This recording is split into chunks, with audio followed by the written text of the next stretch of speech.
मैं कमरे के कोने में बैठी थी। आंखों में आंसू, नाक से खून बह रहा था।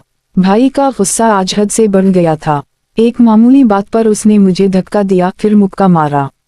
जमीन पर गिरी तो ऐसा लगा जैसे आवाज भी टूट गई हो। मैंने कांपते हाथों से फोन उठाया।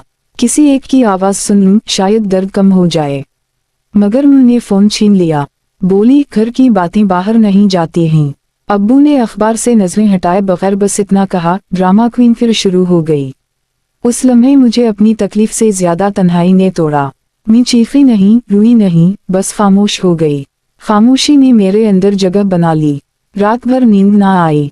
आईने में अपना चेहरा देखा तो सोजी हुई नाक मुझे मेरे वजूद की तरह बेवकत लग रही थी। स्कूल जाना था मगर दिल नहीं चाह रहा था।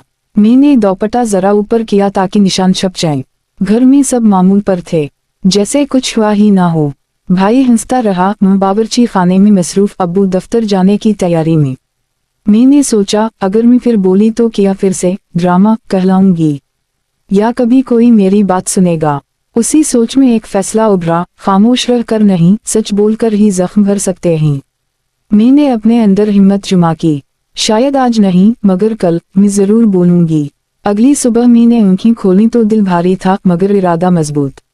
नाक का दर्द अब भी था मगर इससे ज्यादा तकलीफ अंदर जुमा खामोशी दे रही थी। मैंने स्कूल जाने से पहले आईने में खुद को देखा और आहिस्ता से कहा, अब मजीद नहीं। स्कूल में मेरी दोस्त ने मेरे चेहरे की तरफ गौर से देखा। उसकी आंखों में सवाल था, हमदर्दी थी।